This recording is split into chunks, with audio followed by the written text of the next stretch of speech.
करता है। प्रभु के नाम का सिमरन जगत से पार करता है। यही दुविधाएं हरता है, सभी रोगों को हरता है। यही दुविधाएं हरता है, सभी रोगों को हरता है। प्रभु शरणम प्रभु शरणम प्रभु शरणम प्रभु शरणम प्रभु शरणम प्रभु शरणम प्रभु शरणम प्रभु शरणम।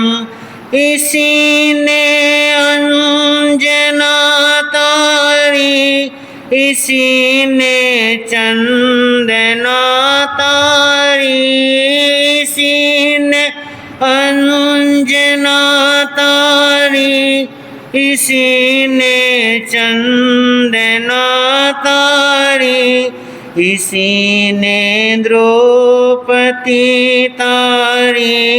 ये हितकारी है उपकारी, इसी ने द्रौपदी तारी। ये हितकारी है उपकारी। प्रभु शरणम प्रभु शरणम प्रभु शरणम प्रभु शरणम।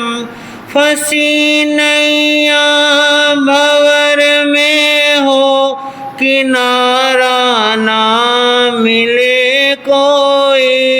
फंसी नैया भंवर में हो, किनारा ना मिले कोई। प्रभु सिमरन बचाता है, जो श्रद्धा से करे कोई। प्रभु सिमरन बचाता है, जो श्रद्धा से करे कोई।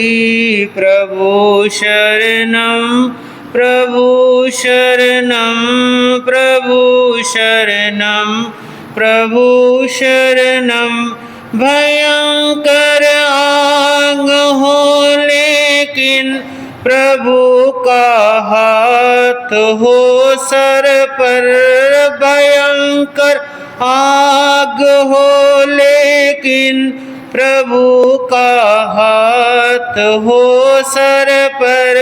जरा भी आँच न आवे, सदा मंगल रहे घर घर। जरा भी आँच न आवे, सदा मंगल रहे घर घर। प्रभु शरणम प्रभु शरणम प्रभु शरणम प्रभु शरणम। भगत प्रहलाद के मन में सदा ही राम रहते थे। भगत प्रहलाद के मन में सदा ही राम रहते थे। प्रभु भक्ति की धुन में ही मगन दिन रात रहते थे। प्रभु भक्ति की धुन में ही मगन दिन रात रहते थे। प्रभु शरणम प्रभु शरणम प्रभु शरणम प्रभु शरणम प्रभु शरणम प्रभु शरणम प्रभु शरणम प्रभु शरणम प्रभु शरणम प्रभु शरणं प्रभु शरणं।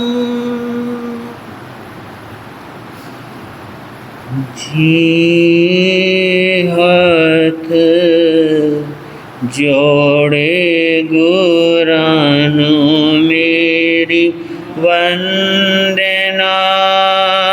जी हाथ जोड़े गुरानु मेरी, एक बार वंदना हजार बार वंदना। एक बार वंदना हजार बार वंदना, लाख बार वंदना करोड़ बार वंदना। लाख बार वंदना करोड़ बार वंदना। जी हाथ जोड़े गुरानु मेरी वंदना। जी हाथ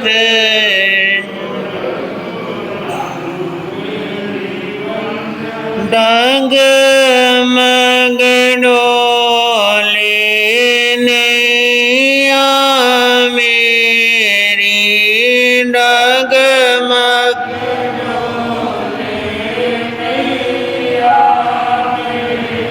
मुझको ओट है सतगुरु तेरी।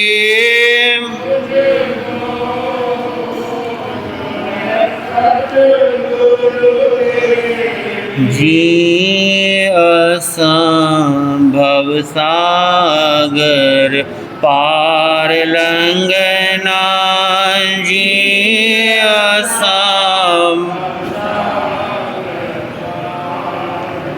जी हाथ जोड़े गुरानु मेरी वंदना। जी हाथ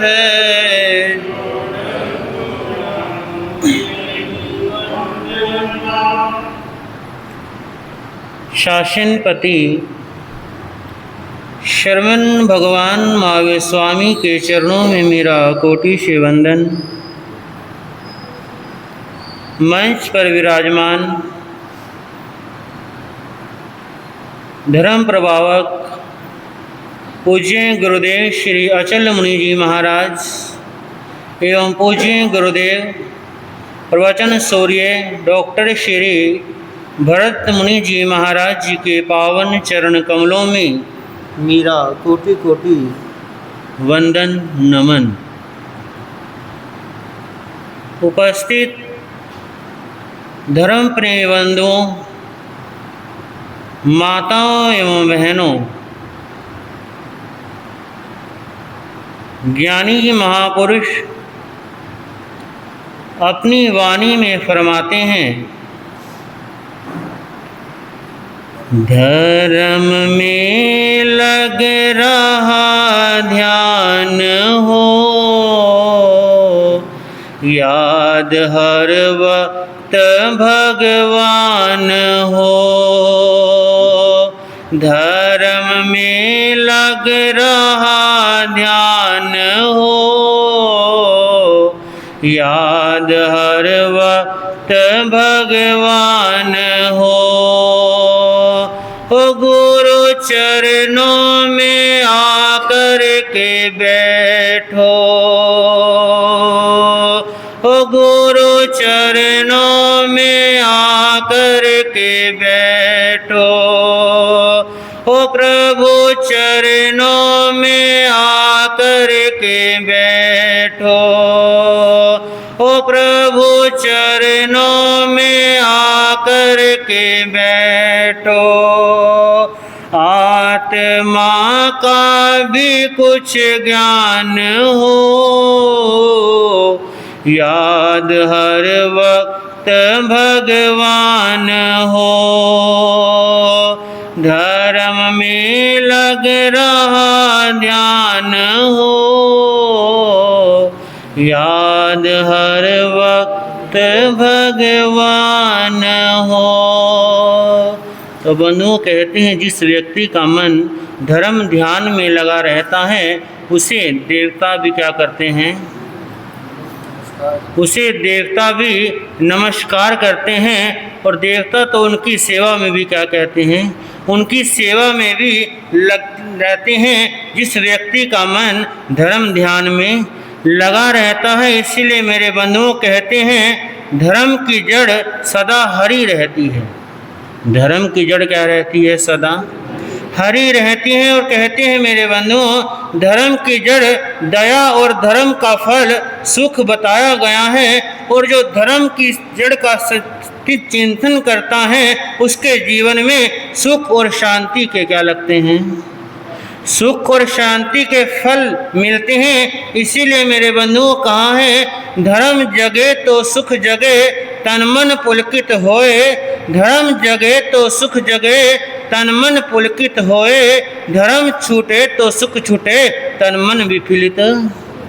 कहते हैं मेरे बंधुओं, धर्म करने से ही व्यक्ति को क्या मिलता है, हाँ जी क्या मिलता है मेरे बंधुओं, धर्म करने से ही व्यक्ति को क्या मिलता है, सुख मिलता है। और व्यक्ति सोचता है कि मेरे पास धन दौलत होगी तो मैं क्या हो जाऊंगा।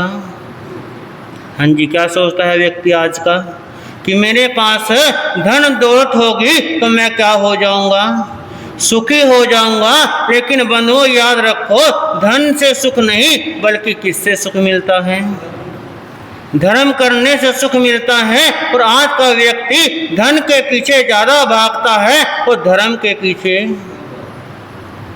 धन के पीछे ज्यादा, और रात दिन धन धन करता रहता है। और जिस दिन इस दुनिया से विदा होता है एक सुई भी अपने साथ बोलो लेकर जाता है।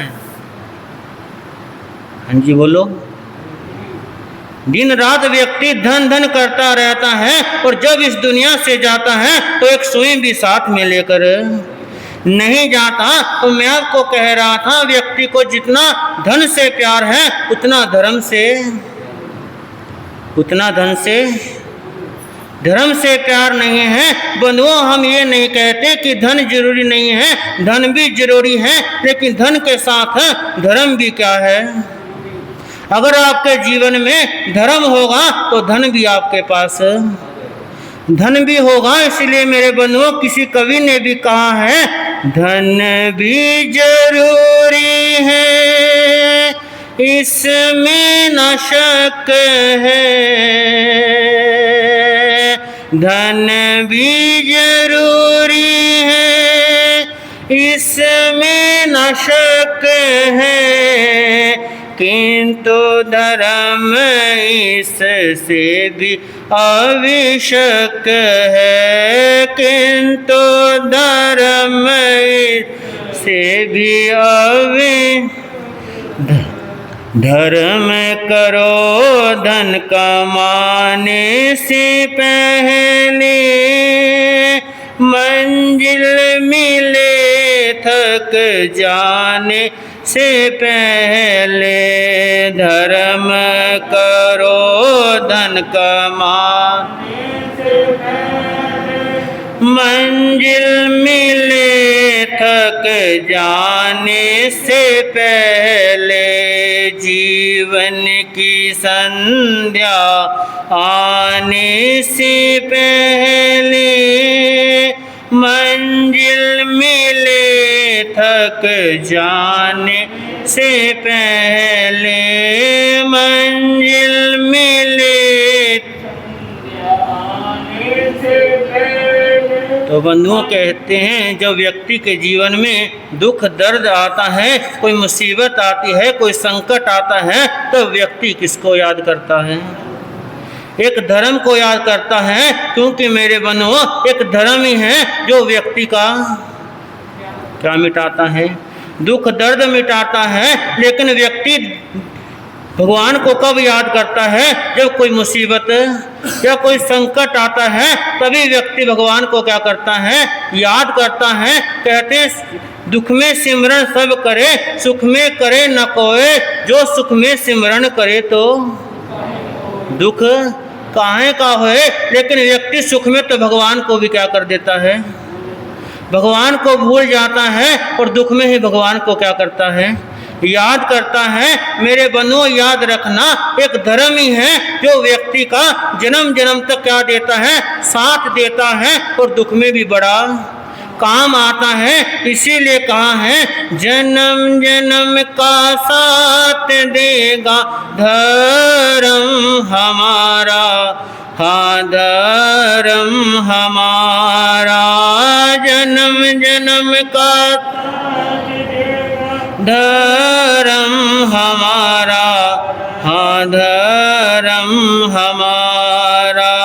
जो नहीं करते इस जीवन में लेंगे जन्म दोबारा, जो नहीं करते इस लेंगे जन्म दोबारा, जन्म जन्म का साथ देगा धर्म हमारा, हाँ धर्म हमारा।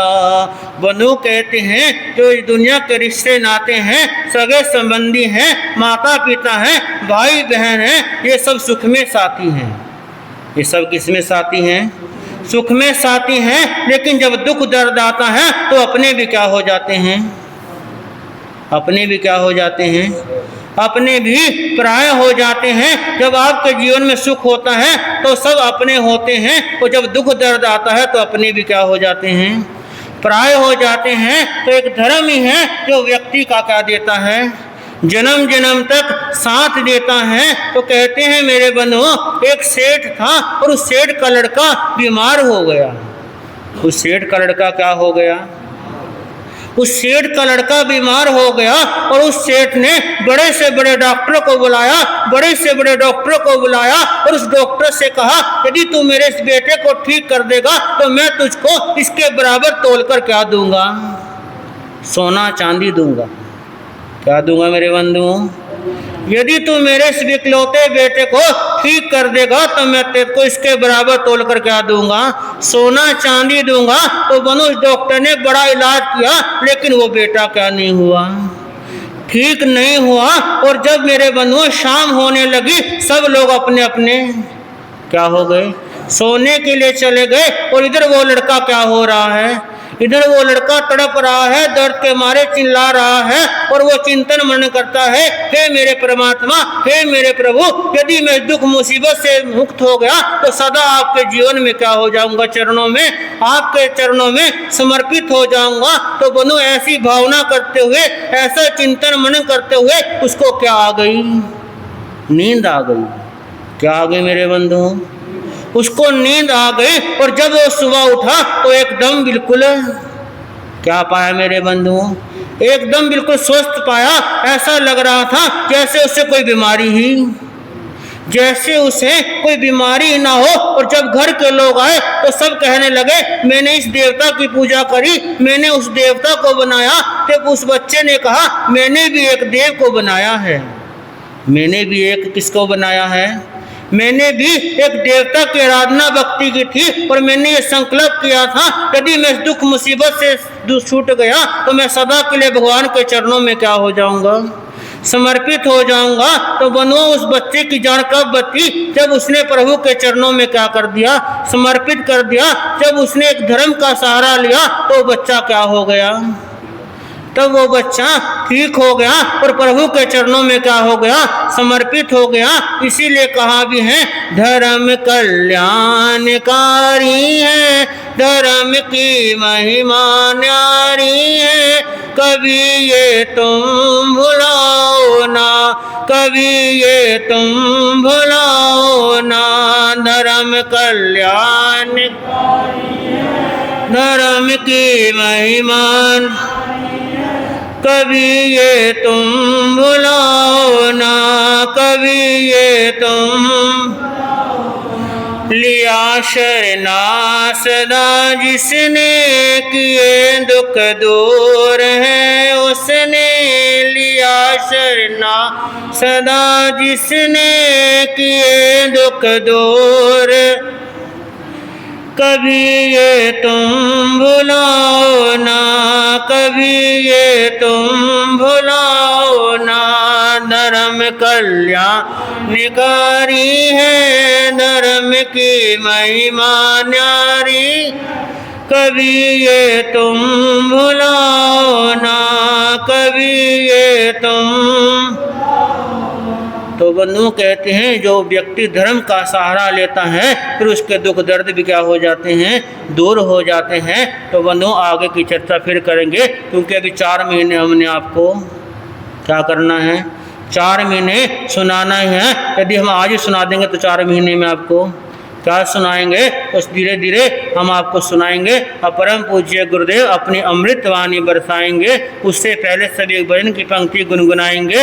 मीठे लागदे गौरांगी वाणी, मीठे लागदे गौरांगी ओ विले अमृत दे,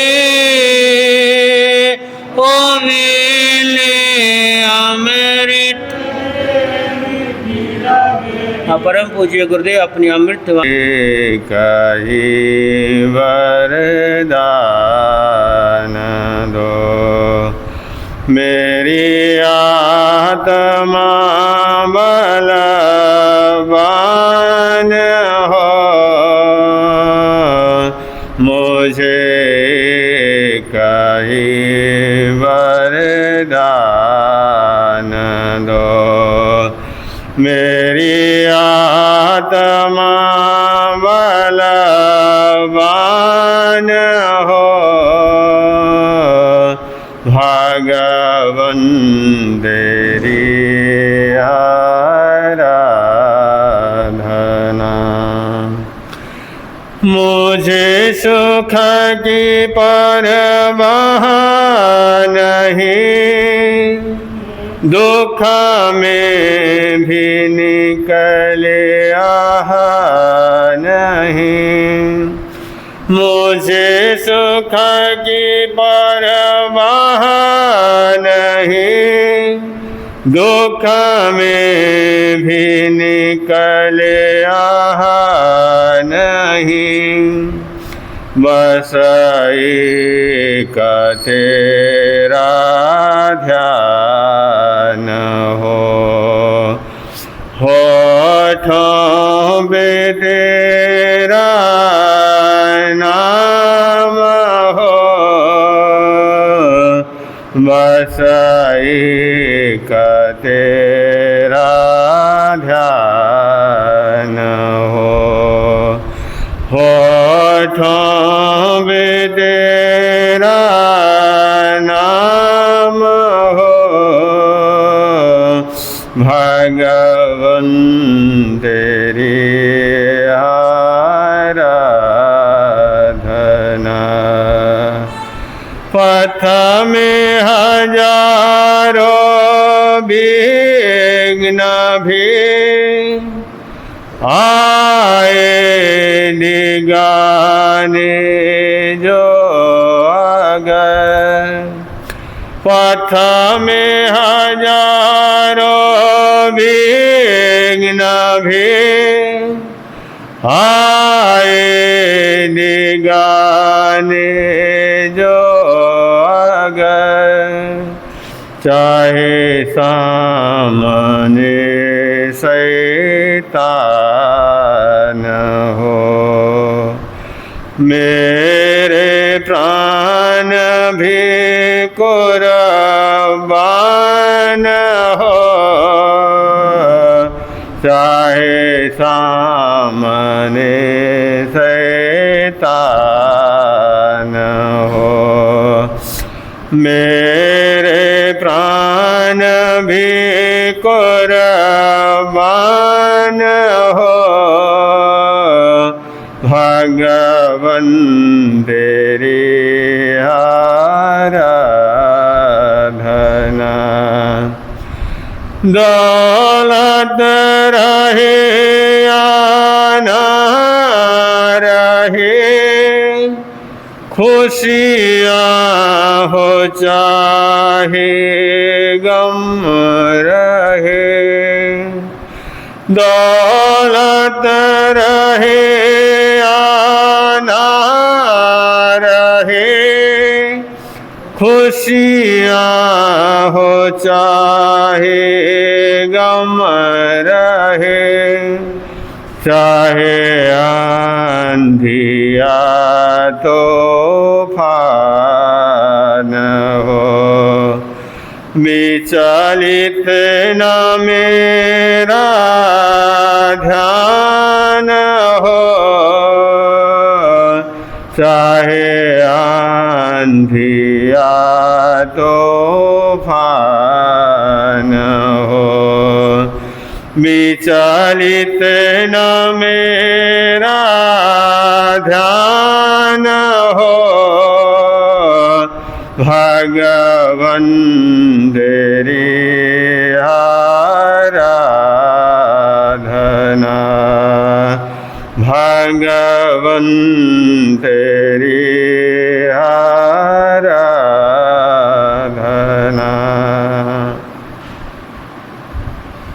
परमपिता परमात्मा, क्षमा और शांति के देवता शरवण भगवान महावीर स्वामी, आराध्य गुरुदेवों के पावन चरण कमल में सशत वंदन करने के पश्चात उपस्थित धर्मानुरागी भाइयों, माताओं एवं बहनों, आप लोगों के समक्ष हमारी चर्चा चल रही है, धर्मात्मा कैसे बना जाता है। जब जीवन में धर्म आएगा तभी इंसान धर्मात्मा क्या कर सकता है, बन सकता है। जीवन में धर्म के बारे में बोलना बहुत आसान है, लिखना भी बहुत आसान है, पढ़ना भी बहुत आसान है, लेकिन जीवन में धर्म आना इस दुनिया में बहुत क्या है, मुश्किल है। लेकिन जीवन में धर्म कब आएगा? आदमी के जीवन में धर्म तब आता है जब पहले उस संतों के पास में जाएगा। जब तक संतों के पास में नहीं जाएगा तब तक आज तक कोई व्यक्ति धर्मात्मा क्या किया नहीं बना। बिना महापुरुषों के पास में गए कोई आपके नादोन में ऐसा व्यक्ति है जो धर्मात्मा बना हो?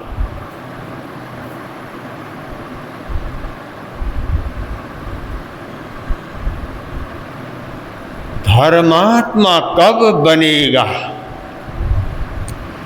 जब व्यक्ति संतों के सामने क्या करेगा, आ जाएगा।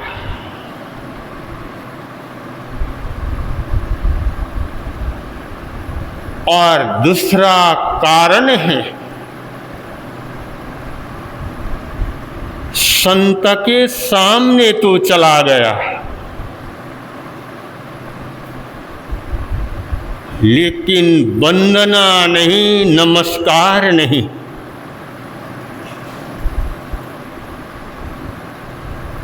जब तक वंदन और नमन नहीं करेगा तब तक कोई इंसान धर्मात्मा क्या कर सकता, नहीं बन सकता।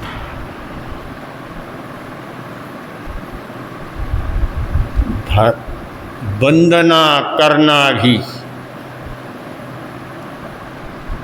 ये भी जब तक अनंत पुण्य वाणी का उदय नहीं होता, अनंत शुभ कर्मों का जब तक उदय नहीं होता, तब तक कोई व्यक्ति परमात्मा के दर्शन भी क्या कर सकता, नहीं कर सकता। दर्शन भी नहीं कर सकते। आपने बहुत बार सुना होगा,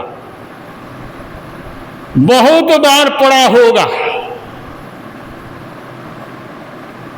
कि धर्मात्मा बनने के लिए वंदना करना कितना मुश्किल है।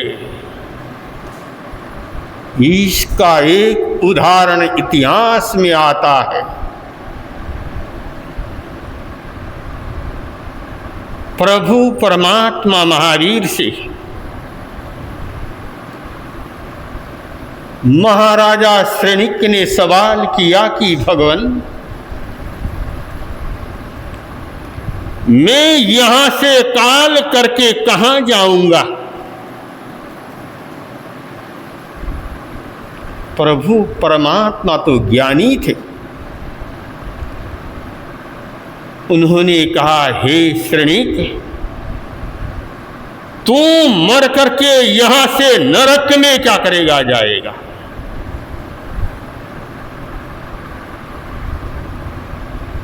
अब देखिए, तीर्थंकर परमात्मा एक अपने अनन्य भक्त को, क्योंकि श्रेणिक का प्रभु परमात्मा महावीर के प्रति अटूट आस्था और विश्वास था, उनके चरणों में रोज जाने वाला, रोज परमात्मा की सेवा करने वाला, उसको परमात्मा ने क्या कहा, तू मर करके नरक में जाएगा। अगर समझ लीजिए रोहित जी, आप कभी किसी साधु साध्वी के पास चले गए, आपने साधु साध्वी से पूछा कि गुरुदेव मैं मर करके कहाँ जाऊंगा? अगर आपको कोई संत बोल दे, भाई तू मर करके नरक में जाएगा, अब सोचना नादन वालों, विचार करना। आपको अगर कोई बोल दे कि तू मर करके नरक में जाएगा, उस समय आप मन में क्या सोचोगे, क्या विचार करोगे? आप मन में ये सोचोगे, विचार करोगे, अरे मैं तो इनकी इतनी सेवा करता हूं, इतनी भक्ति करता हूं, इनकी आराधना करता हूं, और ये मुझे क्या करेंगे, नरक में भेजेंगे। आज तो मैं इनके पास चला गया, आज के बाद अब कभी क्या करूंगा?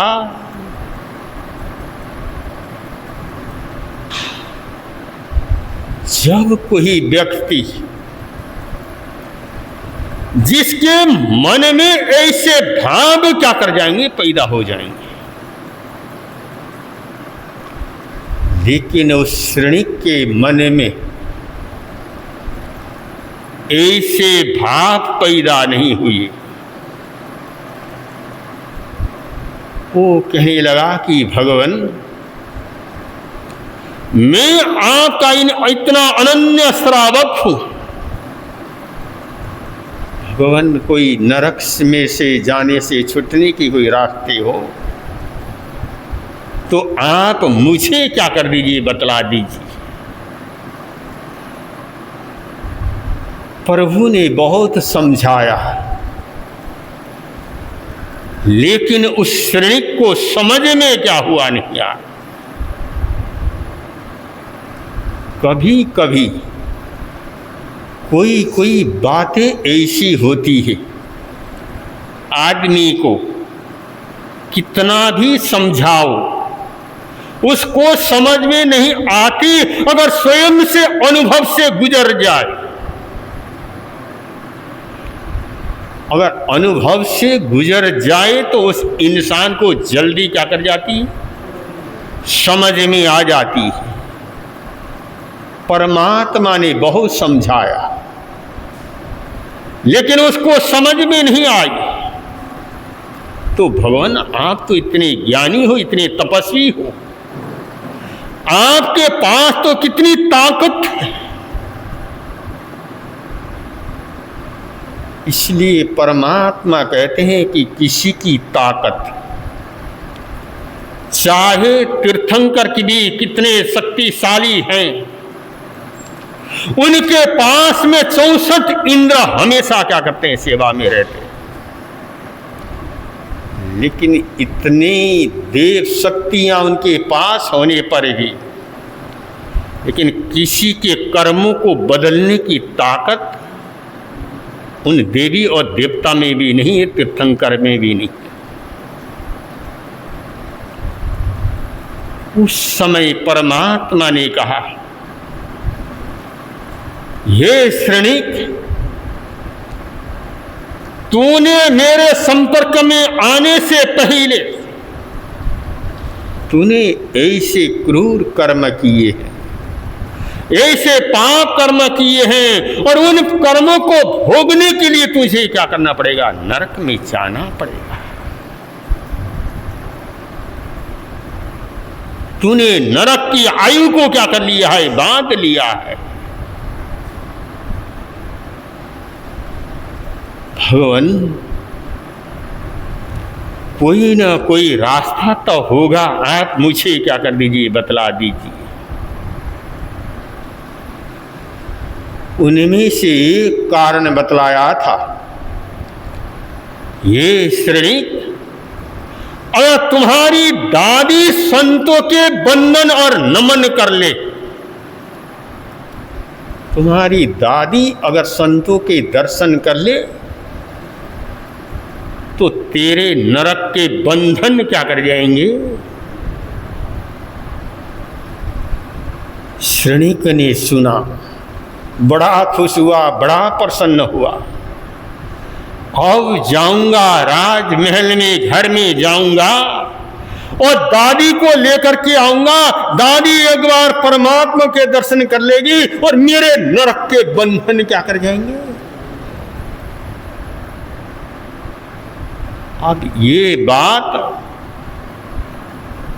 जो आप यहां पर आए हो, आपके लिए तो बहुत आसान लग रहा है, आपके लिए आसान लग रहा है। लेकिन जो व्यक्ति कभी संतों के पास नहीं जाता है, उस व्यक्ति के लिए संतों के पास जाना माउंट एवरेस्ट की चढ़ाई चढ़ने से भी क्या करता है, मुश्किल लगता है। जैसे आपको माउंट एवरेस्ट की चढ़ाई चढ़ना मुश्किल मानते हैं, और वैसे ही जो व्यक्ति संतों के पास नहीं जाता है, उसके लिए उतना ही वो क्या लगता है, मुश्किल लगता है। आप उस श्रेणिक ने सोचा, भगवान ने मेरे लिए बड़ा आसान रास्ता क्या कर दिया, बतला दिया। अब घर में जाऊंगा, दादी को लेकर के आऊंगा, एक बार दर्शन कर लेगी और मेरे नरक के बंधन क्या कर जाएंगे, समाप्त हो जाएंगे। घर में गया, दादी को कहा कि दादी माँ, क्या आप मेरे साथ में चलोगी। बेटे, कहाँ चलना। बेटा, इस राजगृह नगरी के बाहर प्रभु परमात्मा महावीर स्वामी क्या है पधारे हुए हैं, और एक बार और आप मेरे साथ में क्या करो, चलो, एक बार आप परमात्मा के दर्शन कर लो। वो कहता है, वो कहती है, बेटा तू मुझे और कोई भी काम बोल दे, मैं तेरी सारी काम करने के लिए तैयार हूं, लेकिन ये संतों के पास जाना, महापुरुष के पास जाने का काम, ये मेरे लिए बहुत क्या है, मुश्किल का काम है। बेटा, मैं आज तक किसी के पास गई नहीं हूं, मैंने किसी के दर्शन क्या किए नहीं, इसलिए बेटा मैं तो क्या करूंगी, नहीं जाऊंगी। कहने लगा, अरे दादी, आप अपने पोते की इतनी छोटी सी बात को भी आप क्या मानोगी नहीं? लगा, दादी बेटा मैं तेरी हर बात मानूंगी, लेकिन इस बात को छोड़ दे। तू कहे तो मैं तीर्थ यात्रा के लिए तेरे साथ में चल लूंगी, किसी मंदिर में जाना हो वहां चली जाऊंगी, किसी पहाड़ों में जाना हो वहां चली जाऊंगी, किसी गुफाओं में जाना हो वहां चली जाऊंगी, लेकिन संतों के पास में क्या करूंगी, नहीं जाऊंगी। श्रृणिक ने सोचा, अरे मैं तो सोच रहा था बड़ा आसान क्या है, रास्ता है, दादी को लाऊंगा, मेरे नरक के बंधन टूट जाएंगे, लेकिन यहां तो इतना कहने पर भी दादी मानने के लिए क्या है। कुछ दिन व्यतीत हो गए। एक दिन सुबह सुबह उठा और उठ करके दादी के पास में गया, दादी चलो आज बाहर बगीचे की सैर करके क्या कर जाते हैं, आ जाते हैं। अब वो बगीचे की सैर करने के लिए वो तैयार हो गई।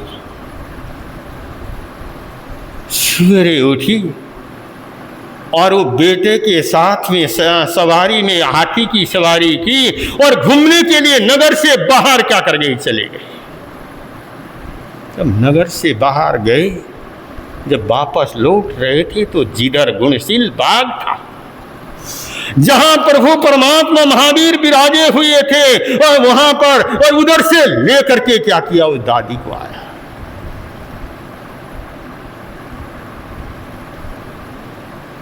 जैसे दादी के कान में वो परमात्मा के उस शब्द पढ़ने लगे, वो दादी कहती, बेटा ये कानों में कांटों की तरह चुभने वाले शब्द ये कहां से आ रहे हैं? अरे दादी, ये कान में कांटों की तरह चुभने वाले शब्द नहीं है, अरे ये तो परमात्मा की अमृतमयी वाणी क्या कर रही है, सुनाई दे रही है।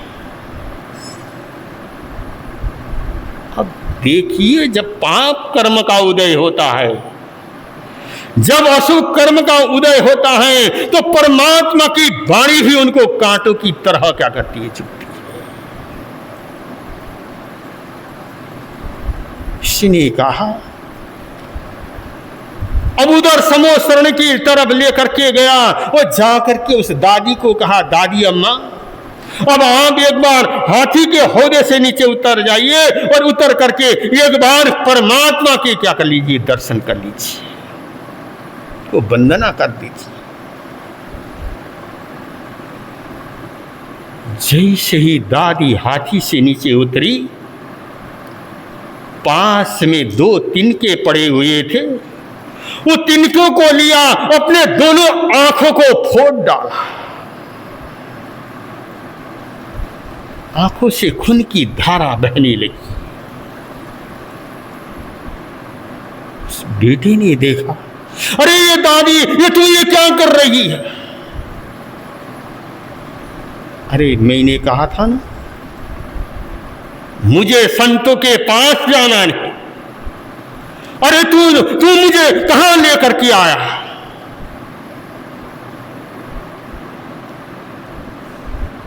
अब श्रृणिक ने देखा,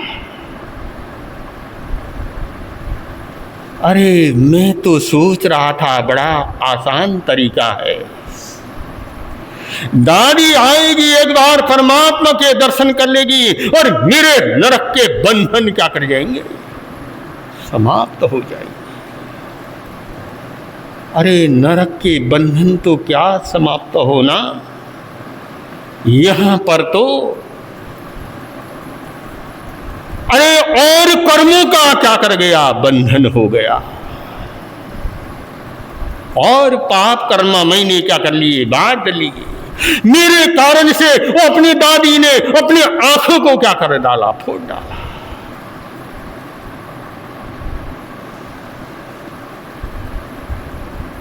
इसीलिए कहते हैं सतसंग का यह दरबार लगा, सतसंग का यह दरबार लगा, कुछ ऐसा से लाभ उठा लेना, सतसंग का यह दरबार लगा, कुछ ऐसा से लाभ उठा लेना, इस चमन के महकते फूलों से, इस चमकते महकते फूलों से, अपना जीवन में कहा लेना, सतसंग का यह दरबार लगा। ये सत्संग का दरबार आपके इस नादौन शहर के अंदर क्या कर रहा है, प्रारंभ हो गया है। और इस सत्संग में आकर के आपको लाभ क्या करना है, उठाना है। और इस जो चमन में से और फूलों की खुशबू को क्या करना है, लेकर के अपने जीवन को क्या करना है, धन्य बनाना है। इसलिए कहते हैं जो सत्संग है दुनिया में ये सच्चा क्या है, तीर्थ है। इसलिए कहा सत्संग ही आत्म पूजा है, सत्संग ही सच्चा तीर्थ है, सत्संग ही आत्म पूजा है, सत्संग ही सच्चा तीर्थ है। इस बहते ज्ञान की गंगा में, इस बहते ज्ञान की गंगा में नित आकर गोते लगा लेना, सत्संग का यह दरबार लगा, कुछ ऐसा से लाभ उठा लेना, इस चमन के महकते फूलों से, इस चमन के महकते फूलों से, अपना जीवन में कहा लेना। इसलिए सत्संग की गंगा ये क्या है, बह रही है। अब आपको इस सत्संगा की गंगा में आकर के रोज क्या करना है, डुबकी लगाना। इसलिए अब उस श्रेणिके ने देखा कि एक दादी को मैं ला करके दर्शन क्या कर सका, नहीं कर सका। ये है संतों के सानिध्य में जाने के बाद दर्शन और बंधन करना भी दुनिया में बड़ा क्या है, मुश्किल का काम होता है। और जब दर्शन और बंधन करता है तो इंसान धर्म के रास्ते पर क्या करता है, दर्शन और बंधन से कैसे धर्म के रास्ते पर चलेगा, इस समय आने पर आपके समक्ष आएगा। संकल्प हो हमारा इंसान हम बनेंगे, संकल्प हो हमारा।